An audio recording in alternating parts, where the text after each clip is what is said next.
You're listening to Simply the Best Sports Take, the best podcast breaking down the best stuff in sports with host Sean Bingham. His takes are so good, he dropped the mic, but then you wouldn't be able to hear him, and that would suck. Welcome in again to STB Sports Take. I am Sean Bingham, your host, and today we are talking about the greatest point guards and shooting guards in the history of the NBA. Following up on last week's talk with Craig Bolerjack and responding to the ESPN Top 100 and all the many mistakes they had in there. So we're going to bring in a couple of basketball experts to help us out today. One of them is Drew Pearson, a good friend of mine, been covering basketball for 25 years. The other one is Colin Terry, who's done both player development and scouting for the NBA. Tons of basketball knowledge and experience. We're going to get his insight as well. Let's just go ahead and get started. We're going to start with the point guards. Magic Johnson, to me, is the greatest point guard of all time. I don't think there's any question. I don't think anybody else even compares. I think John Stockton's right behind him at number 2. But Magic, to me, is just undoubtedly the greatest point guard the league has ever seen. The flair, the finesse, the charisma, the size. I mean, he was 6'9", playing point guard, but he had handles of guys that were 6'1". He played 13 seasons, won 5 titles, went to 4 others, so he was 5-4 in the finals. 13 for 13 on making the playoffs in his career. That's pretty impressive. League MVP 3 times, Finals MVP 3 times, 9 times. That's a recurring theme here. 9 times was the All-NBA first team selection. Never did make the all-defensive team, but as I'm looking on this list, I made a short list for point guards. The guys that made the list: Magic Johnson, John Stockton, in no particular order after this, Chris Paul, Steve Nash, Oscar Robertson, Isaiah Thomas, Steph Curry, Jason Kidd. Those are the guys I put on my short list. That's the top 8. I don't necessarily think Steph Curry even makes the top 8, if I'm being honest. I only put him in here because I dug deep into the stats of each of these guys, and I know that Steph Curry is somebody that's loved right now, and he's a maniac right now. So I had my producers do some really intense research. So shout out to Phil Hyatt and Johnny Spock, the producers of STB Sports Take, Simply the Best Sports Podcast. Those guys are studs, and they did some fantastic research. So we've got all the stuff right here in front of us to prove why we're right and everyone else is wrong. So on the short list again, Oscar Robertson, Magic Johnson, John Stockton, Steph Curry, Steve Nash, Chris Paul, Isaiah Thomas, Jason Kidd. Those are the 8 that we looked at. Anyone outside of those 8, I don't think has an argument to be one of the top 2 of all time. Probably not even the top 3 or 4.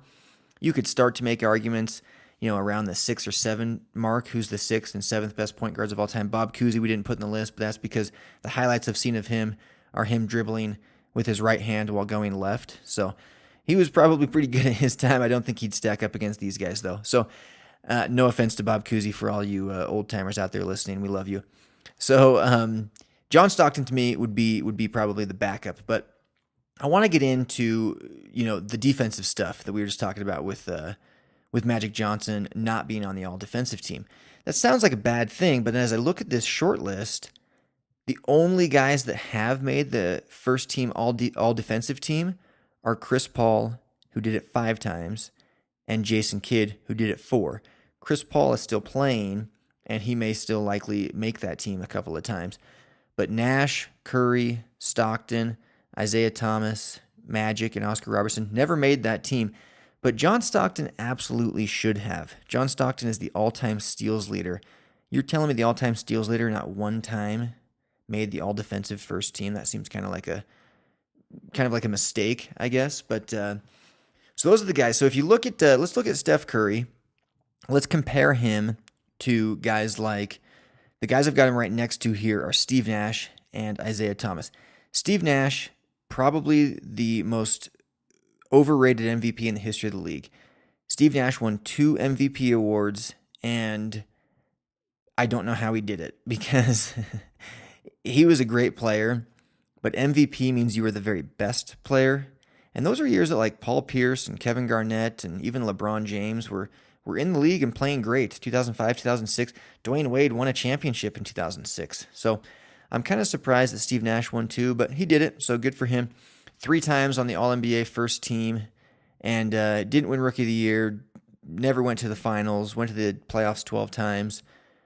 5 assist titles, that was his biggest accomplishment. 14.3 points per game for his career, 8.5 assists. He did shoot 43% from 3, pretty impressive for Steve Nash. 49% from the field.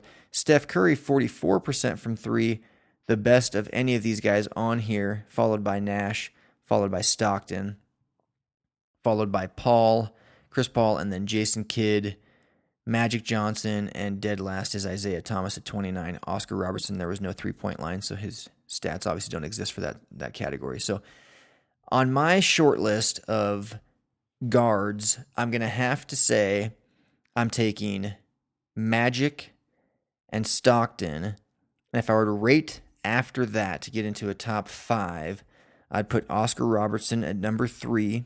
Oscar Robertson was league MVP once. And of the guys on this list, Magic won it 3 times, Nash twice, Curry once, Big O once. The other guys never won it. Isaiah Thomas maybe should have, but he played in the Bird, Magic, Jordan era, so can't really fault him for that. Rookie of the Year, Jason Kidd, Chris Paul, and Oscar Robertson won it. Guys that have titles, obviously Magic has 5, Isaiah has 2, and then Kidd, Curry, and Big O each have 1. Kids, of course, did come with that Mavericks team that beat the Heat in 2011. He was not as big of a factor in those years as he was earlier in his career, but he still was a pretty integral part of the team and did win that title. So getting back to Big O, 12-time All-Star, 3 All-Star Game MVP awards, most of anyone on this list. He also averaged the most points of anyone on the list, averaged the most rebounds of anyone on the list. But he was 4th in assists. First was Magic, second Stockton, third Chris Paul, and then Big O was 4th. But Big O leading the way for these point guards with points per game and rebounds per game and All-Star MVPs, All-Star appearances. Only one to win Rookie of the Year. 11th all-time in points, highest on the list of anyone on this in the point guard category here. So Big O comes in at number 3. The reason I put Stockton ahead of him, which is tough, it is tough, as we read the numbers, and now you're thinking Big O should be ahead of Stockton. Wow, that sounds impressive. And it is, but Stockton, this is crazy. Stockton made the playoffs 19 times out of 19 tries. Every single year he made the playoffs. He went to the finals twice, lost both times, in 6 games both times, to Jordan and the Bulls both times. But he was an amazing player, one of the best passers we've ever seen. He's the all-time steals leader in NBA history, the all-time assist leader in NBA history. That's really, really tough to beat. He was All-NBA first team 3 or 4 times. Let me see here. All-NBA first team twice. 9 assist titles, 9 years in a row, and 2 steals titles. He averaged 13.1 and 10.5 for his career. Shot 51.5% from the field. The only guy on this list to shoot over 50% from the field for his career, other than Magic, who shot 52. So it's really close between those 3, Magic, Stockton, and Oscar Robertson, when you just look at pure numbers. But when you dig into the intangibles, Magic, to me takes the cake by far. And then I would say Stockton number 2, the Big O number 3. And I'd have to give it to Isaiah Thomas at number 4. And after that, it gets really hazy. Steph Curry, Steve Nash, Jason Kidd, Chris Paul. I'd probably put Steve Nash 8th out of these 8. Curry is tough because Curry is so good right now. Like what he did last year and what he's doing this year are things that we've never seen before. If he can keep it up, then yeah, he ends up in the top 3 or 4 point guards ever. But like I said last week on the show, he hasn't done it yet. He hasn't earned it yet. He hasn't done enough. You know, what happens if he gets hurt tomorrow? So I just can't put Steph Curry that high on the list. But if I'm being honest, I would take him over Nash. Kidd got the title. Chris Paul hasn't done a whole lot more than Curry has, but he's been doing it for 4 more seasons.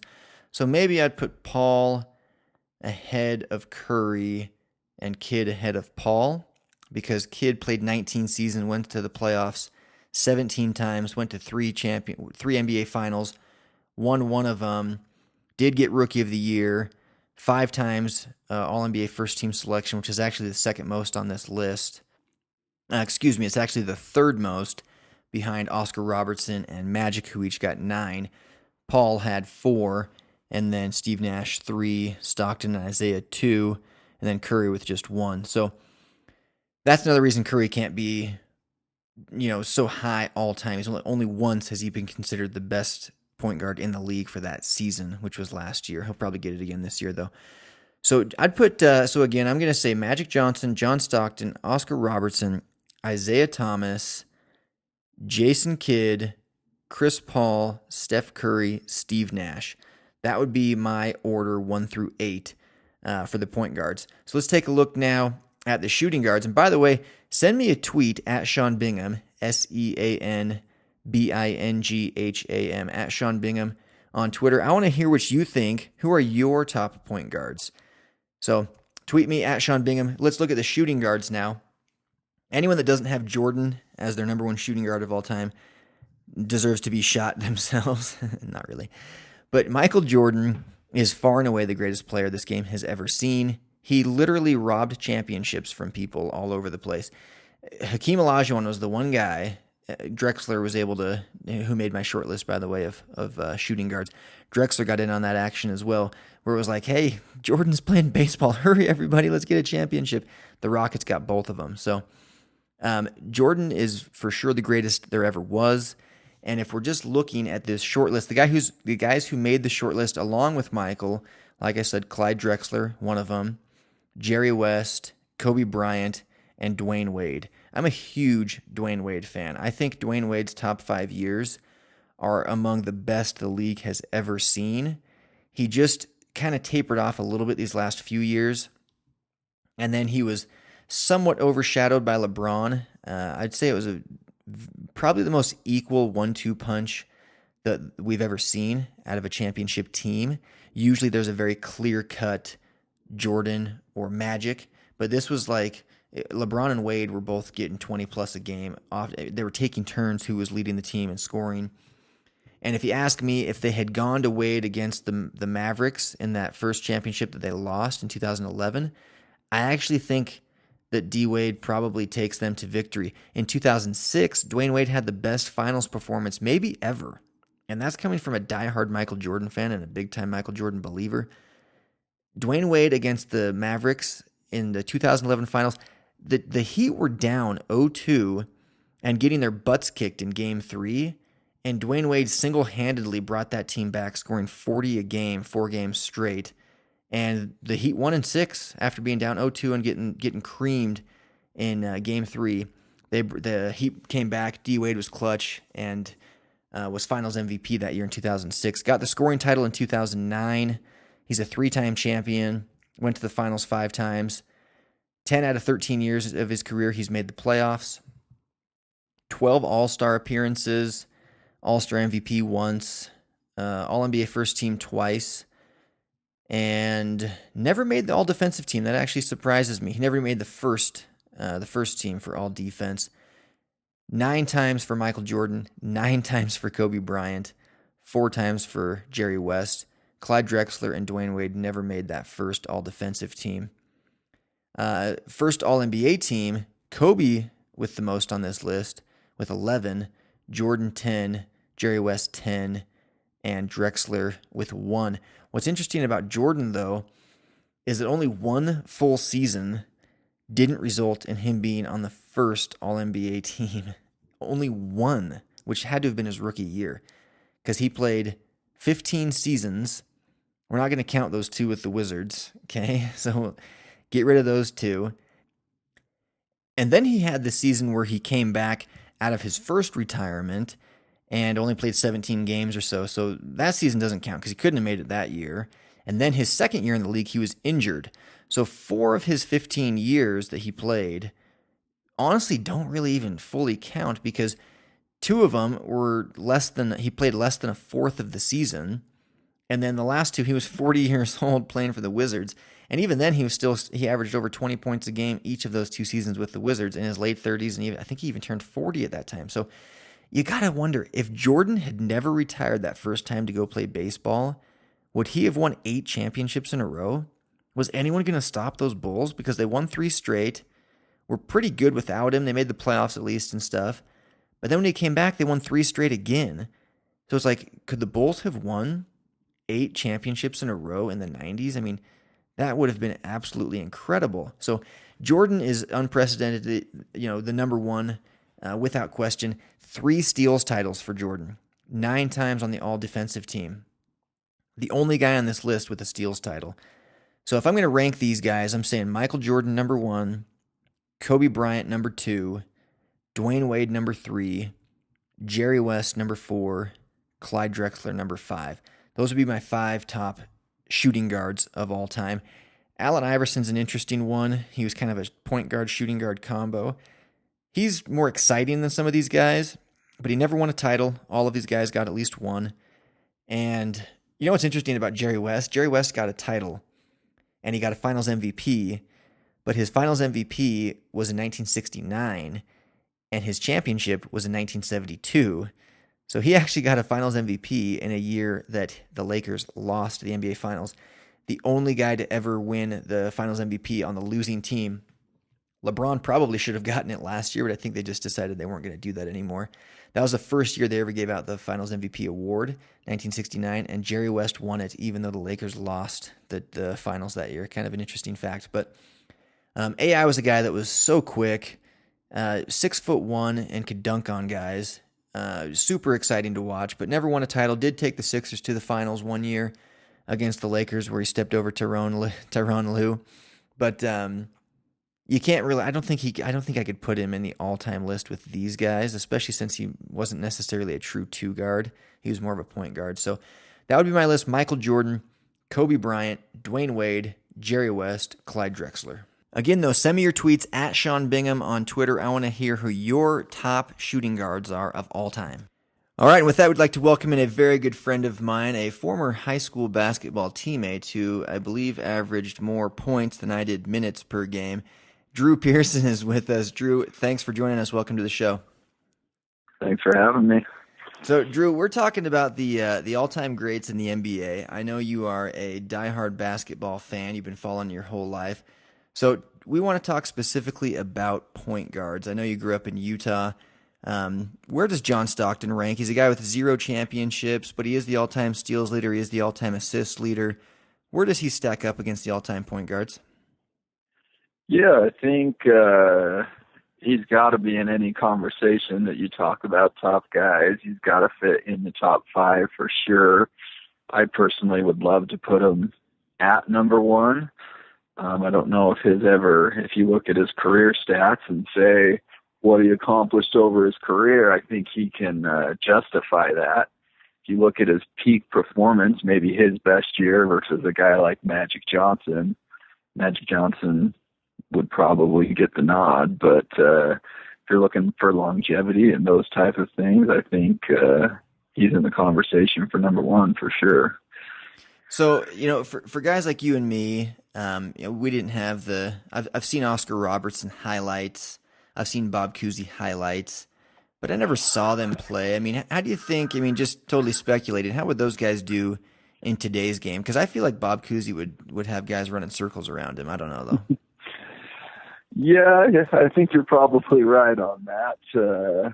Old Bob Cousy, hard to imagine that he could keep up with an Allen Iverson or, some of these other guards just with the height and everything else. But yeah, I'm pretty sure the Bob Cousy highlights I've seen, he's driving left, dribbling with his right hand. So yeah, if you could go around your back then, you were pretty impressive. So what's interesting, we've kind of gone through this ESPN list. That's what inspired, some of this talk. Steph Curry was ranked the number 4 point guard of all time on that list. Does that seem premature to you? Where would you rank Steph Curry? I know he's having a fantastic year right on the heels of a phenomenal year last year as well. But where does he stack up against guys like Magic and the Big O and Stockton and Isaiah Thomas? Like, where does Curry really stand with those guys?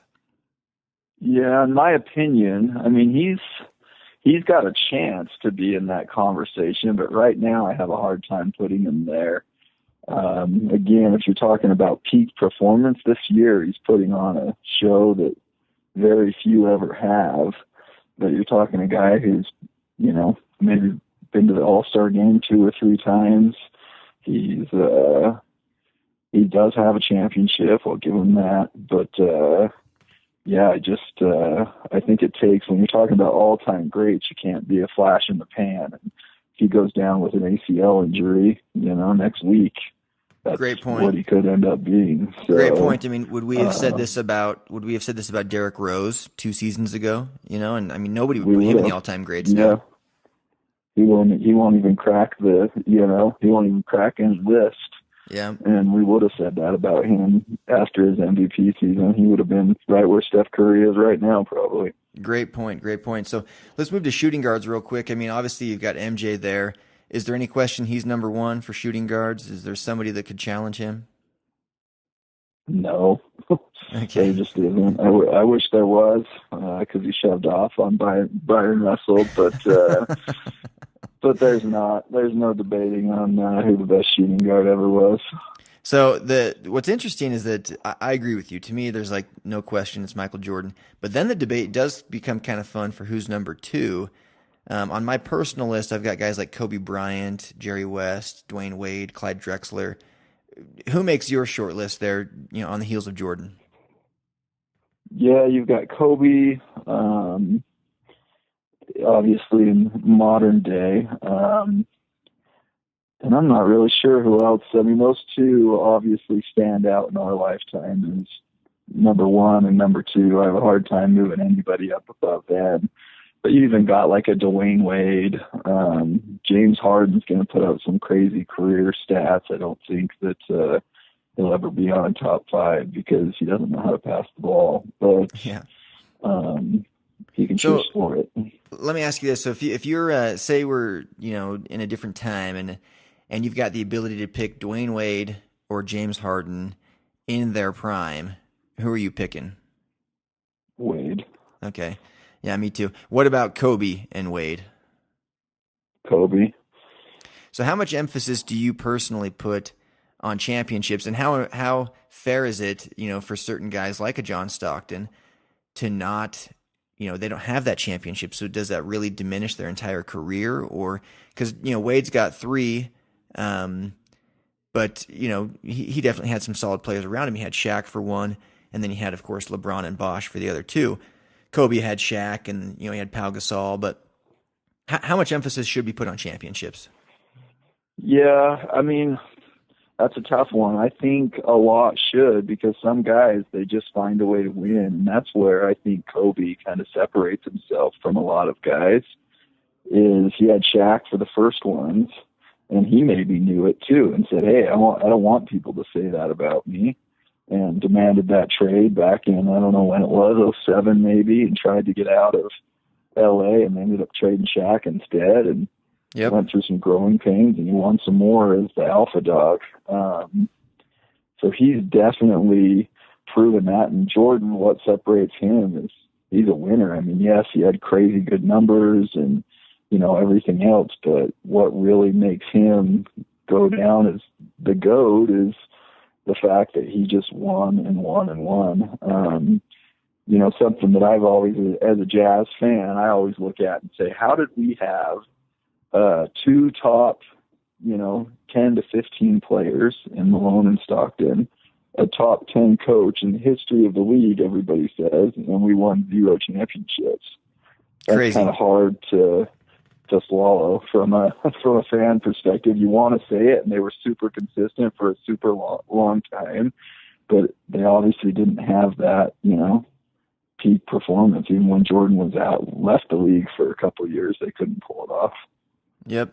Yeah, and it's interesting. Jordan definitely robbed several of the all-time greats of titles. Yep. Guys like Stockton and Malone, Patrick Ewing. You wonder how many of those guys, Charles Barkley, you wonder how many of those guys would have gotten titles if Jordan had taken all of them himself, Yeah, there would have been a lot more parity in the league if he wasn't in it. So all-time backcourt, who you taking? Are you going to take Magic or Stockton? Are you going to take? It sounds like you're taking MJ. Who are you taking at your point, though? If you're picking a team right now, Yeah, a lot of it's going to be based on system. I personally would run a system that would have John Stockton running it. I like that. Depending on how many how many other great players you can throw in there. But when you're talking about an all-time great team, I think a guy like John, even though he couldn't score like Magic, is who you'd want distributing the ball. There's only so many shots to go around. Yeah, so we look at, I've got Stockton and Magic's numbers side by side here. So Stockton, you know what's weird about Stockton? The guy is the all-time steals leader in NBA history. Not one time did he ever make the all-defense first team. That's crazy. That seems like a travesty. So Stockton, Magic averaged just shy of 20 a game, Stockton 13. Assists, they were pretty even. Magic 11, Stockton 10.5. And then, of course, Magic with more rebounds, but Stockton with about the same amount of steals. Their field goal percentage, 52 to 51.5. Magic with a slight edge. 3-point shooting, though, Stockton had a pretty significant advantage, shooting 39% from three, and Magic only 30% from three. So definitely Stockton was a facilitator, a pass-first kind of guy. So who are you going to have backing those guys up? You've got your schoolyard pick. You've now got Jordan and Stockton starting. Who's coming off the bench to spell those guys? Yeah, I mean, obviously, if you could have a Magic Johnson coming off the bench as a scoring point guard, that wouldn't hurt. Another guard that I think maybe gets left a little too far down the list if you talk about peak performance years is Isaiah Thomas. In his peak, he didn't have the longevity. I think he had a 9-year career and was really great for probably 6 of them. But there were a couple of years where he would, Steve Nash won a couple MVPs, and I don't know that he did what Isaiah did in his peak years. No, I don't think he did carrying at all. his team to championships. So I think he's an underrated one that I would love to have on my team also, just because I feel like he had that Jordan competitive, want to win edge and, do whatever it takes. And then, at the shooting guard, Kobe would be a great pick. An older Kobe, one that went to the Olympics and was willing to, defer a little bit more often. Yeah. So it's interesting point you bring up about Isaiah Thomas. The guy won 2 titles, went to 3, never won an MVP. He did win the finals MVP in one of those championship runs. But that just kind of made me think about today's game a little bit. A guy that just is a freak of nature, in my opinion, is Russell Westbrook. What kind of potential does he have? Does he have potential to make this list if he stays where he's at for a few years, or is he? To me, you could even argue that he's better than Steph Curry. He's just in a different system that doesn't allow him to do the things that Steph Curry's allowed to do. Yeah, I mean, he can't shoot the ball like Steph, but everything, and maybe his handle is a little bit less, but everything else, he's superior. Athleticism. I mean, from a coach's standpoint, you just look at his physical abilities and drool. That guy can jump out of the gym. When he got drafted, I remember actually being just baffled and almost upset at the NBA system. Here's a guy who backed up Darren Collison in college. Yeah, they went to the Final Four, but he's a 6th man. He doesn't even start in college, and I think he went number 3. Yeah. But man, you can sure see why now. He's unstoppable. I mean, when you talk about you can't guard certain guys, you cannot guard him. If he's hitting that little 15-foot pull-up, he's unguardable. As far as I'm concerned, as far as just pure one-on-one basketball, him and LeBron James are at the top of an all-time great list, top 5, both of them. Yeah, I agree. Well, Drew, thanks for joining us. We really appreciate it. Yep, thank you. So there you have it. He's taking John Stockton ahead of Magic Johnson, but then he is taking Jordan and then Kobe backing him up. That's pretty good. I can get with that, especially when he says the system. He wants to run a system that fits with the other players, and Stockton was definitely a pass-first guy, the ultimate pass-first guy in the history of the league, the all-time assist leader, probably a record that will never be broken. And, like Drew said, there's only so many shots to go around. So Stockton's a guy that doesn't mind not taking shots. So I kind of don't mind that pick. I would take Magic, but I like that pick. Quick little fact correction there. He said that Isaiah, he thought, played only 9 seasons. Isaiah Thomas played 13 seasons. And then another thing, he said that he thought Russell Westbrook was drafted third. I wasn't sure, so we looked that up just real quick. He was drafted 4th overall in 2008 by the Supersonics. So pretty good off the top of your head memory by Drew. But Russell Westbrook did indeed back up Darren Collison. He was drafted 4th overall. Let's turn now, though, to a guy with a ton of experience in both scouting and player development at the professional level. And with that, we welcome in Colin Terry. Colin has done some scouting for the NBA. He's also done a bunch of development with both NBA and college players. This guy knows as much about basketball as anyone you're ever going to meet. Colin, welcome to the show. Thanks for joining us. Thanks, Sean. Thanks for having me. Yeah, we're stoked to talk about this. Today, as you know, we're talking about the all-time great guards in NBA history. But before we get to that, I got to ask you a question that I know our listeners are going to like to hear your answer on, or not like maybe. And that is about Jimmer Fredette. He's back in the NBA, got a 7th chance or whatever this is now. Talk to us about Jimmer Fredette. Does he have a place in the NBA? What's going to happen with him? Sean, that's a great question. I think Jimmer will be in the NBA for about the 10-day contract. With regard to the NBA, the toughest thing with him with regards to his situation is a lack of athleticism, lack of defense. He's got with regard to the NBA and the NBA circle, his inability to play defense, and he's kind of a matchup nightmare. Any good NBA team is if he's in the game, is going to look for ways to put him in a pick and roll, post him up on the block, and create a double team situation. And if you're an NBA team and you can create a defensive double team, it opens up a lot of doors for the offense and a lot of open shots. And now, for us Jimmer fans, for those of us that are still drinking the BYU Kool-Aid, aren't there plenty of guys in the league? I mean, is Steph Curry like a phenomenal defender? He's MVP last year. He's going to get it again this year. I mean, is he known as being a phenomenal defender? I feel like he's not. And I feel like James Harden, does he even know what defense is? But he's MVP candidate year in and year out. I mean, how important is defense at the guard position if you can score? Well, and that's a great point. I think you're right to a certain extent with regards to Steph Curry and James Harden. I think you look at Steph Curry. Does he ever guard Russell Westbrook when they go head to head? No, he never does. No, never does, because he'd get eaten alive. James Harden generally is not guarding the best shooting guard or what have you when they're playing their team that they're playing against. So I don't disagree with that. The challenge is, though, is both of those guys have proven in the NBA that they can create their own shot against pretty much anybody. Yeah. And Jimmer, whether you could call it lack of opportunity or inability, and I think it's a combination of the two, but probably more so inability at that level to create your own shot and score.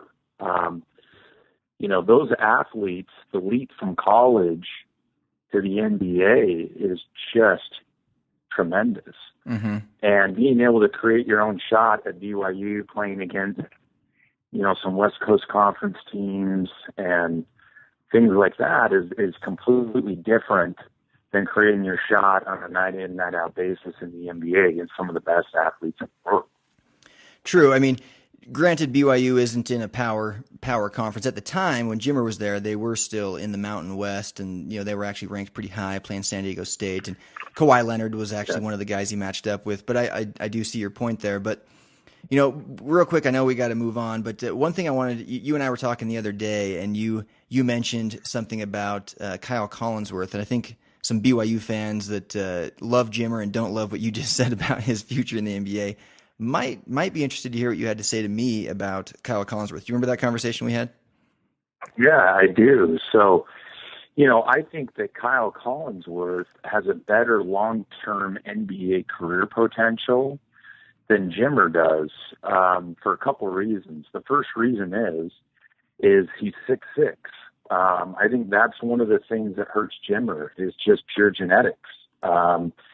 He's not, he doesn't have the height and length that is a huge advantage to have as a player in the NBA. Whereas Kyle Collinsworth, he's got that 6'6" body. I haven't watched him a lot, but he looks like a decent athlete, which really helps at that level. And then the other thing that I think makes him valuable as an NBA player is his ability to do multiple things. He can pass.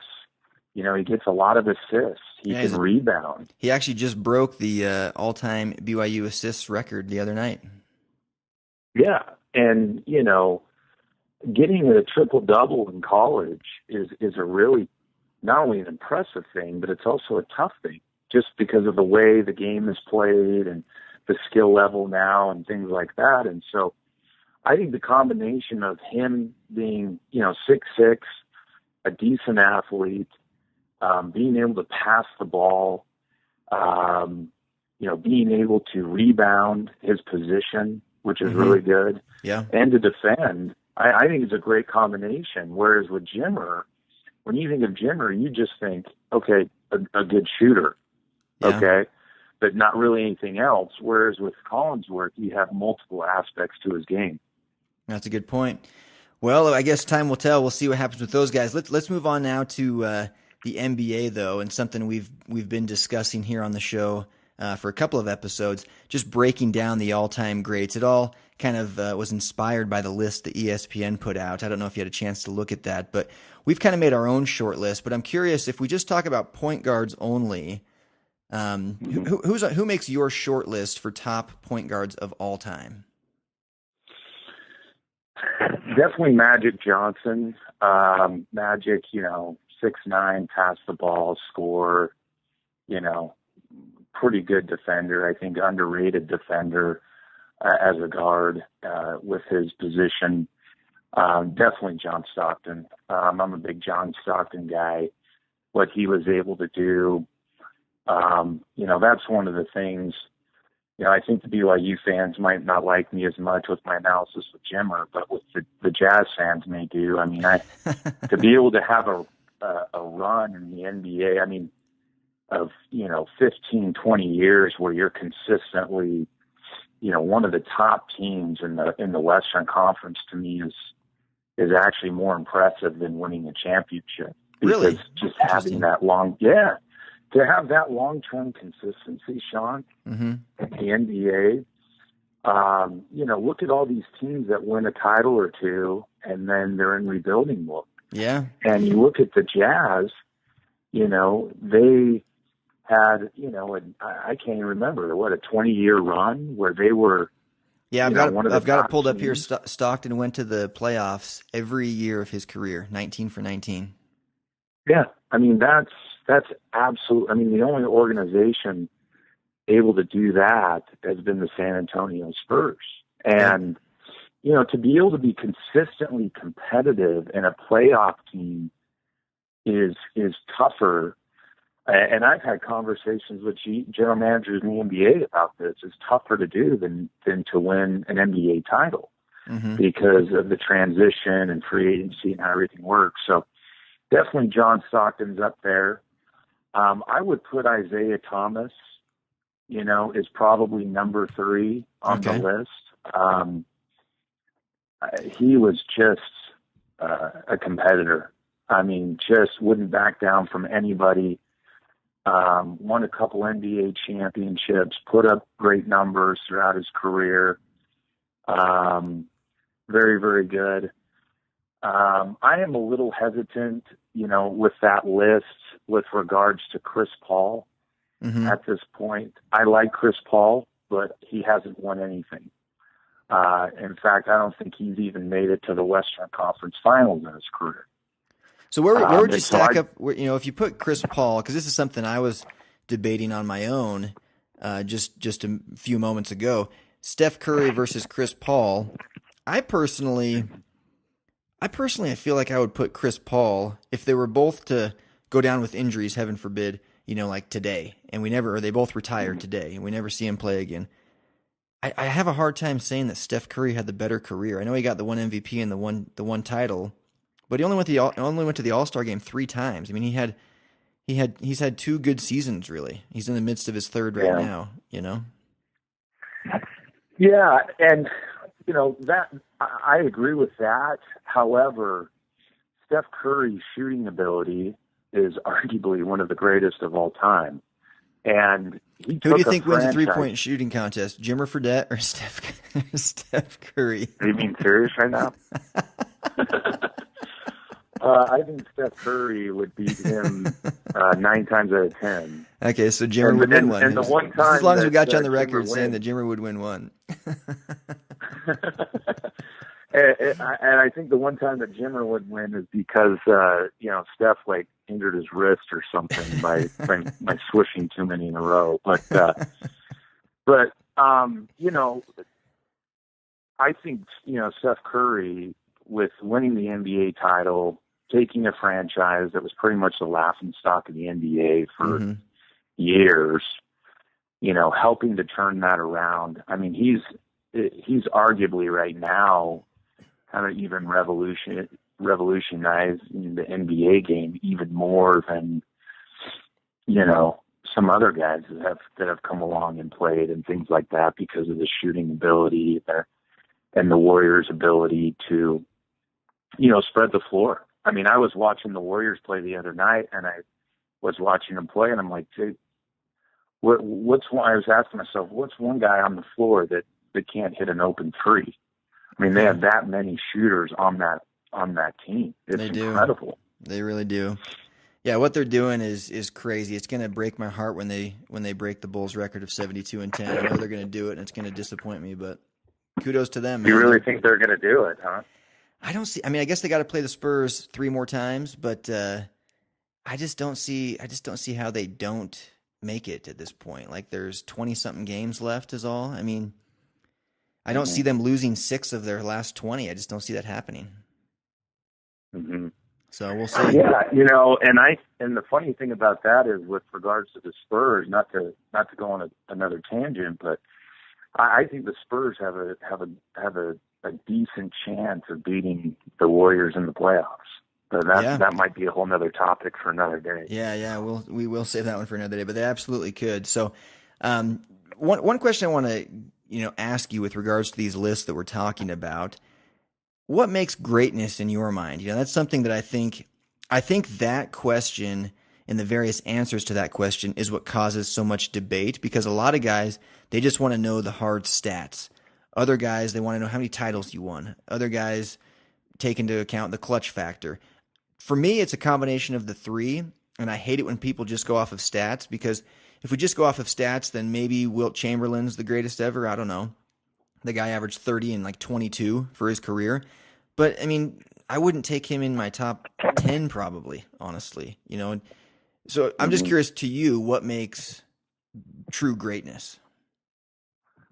I think the number one thing that I look for in a great player, the NBA coaches would say, and things like that as well, is the number one thing is, does he make his teammates better?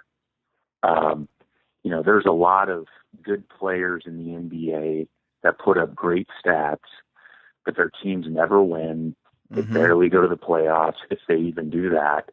Carmelo Anthony. And they don't and they don't make their teammates better. Mm-hmm.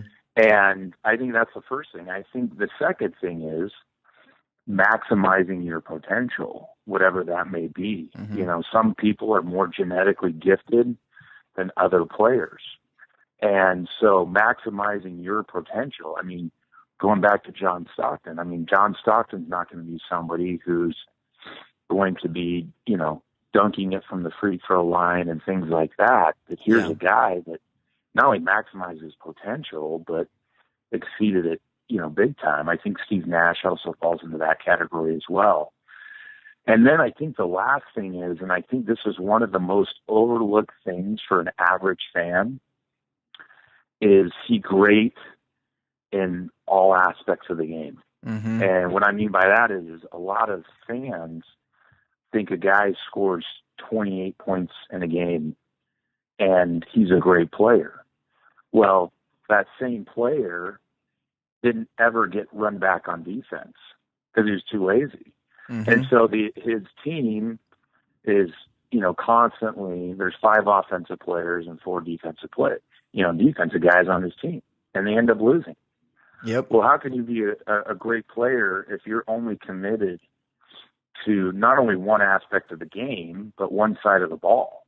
And so to me, a truly great player is committed to defense, to rebounding, to passing, to assists, to doing all those little things as well that are just critical. One of the things that we talk about too is, does the guy play winning basketball?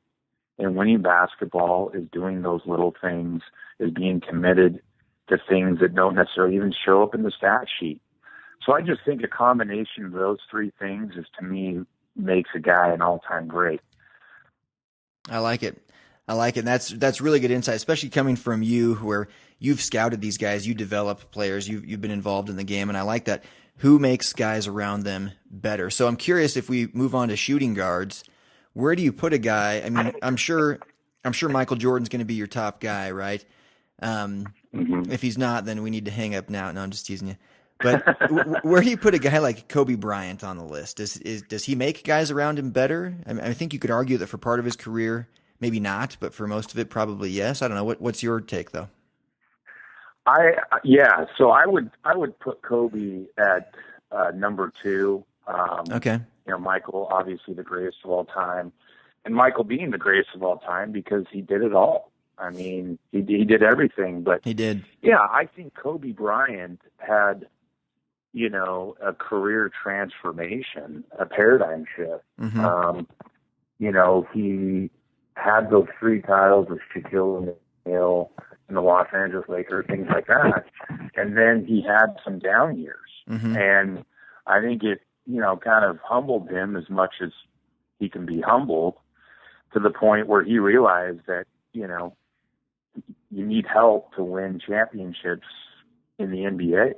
Yeah. And so I do think when they beat the Orlando Magic and the Boston Celtics, when Paul Gasol was out there, things like that, he won those 2 titles on his own.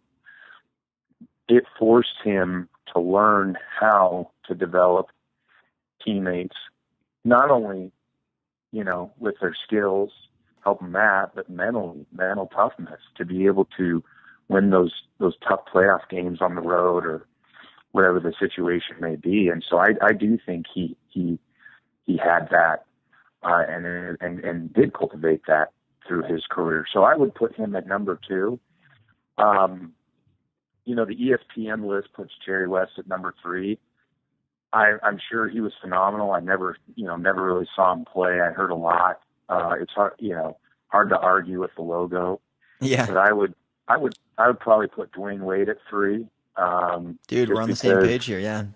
I like it. Yeah, I'd put Dwayne Wade at 3, just because here's a guy that had to fight for everything. He wasn't highly recruited out of high school at Marquette, and really had to fight and develop his game there. And I think his mental toughness is off the charts as well. So yeah, that's how I put my top 3. I like it. Well, we're gonna come back to you in a few days and chat more about forwards. For now, we got to go. But thanks a ton for joining us, Colin. Great insight. Thanks for having me. That's it for today's podcast. Be sure and join us next week as we round out our team. You've got our backcourt. I'm taking MJ and Magic, backing them up. We've got Kobe and Stockton. We're going to talk small forwards, power forwards, and centers next week. We're going to round out an entire team of 15 guys, the top 15 dream team of all time. Please, again, subscribe to this podcast. We love you guys. Give us a good rating. Share it with your friends. Follow us on Twitter, at Sean Bingham, SeanBingham, and check us out on the interweb stbsportstake.com. Thanks for hanging with Simply the Best Sports Take.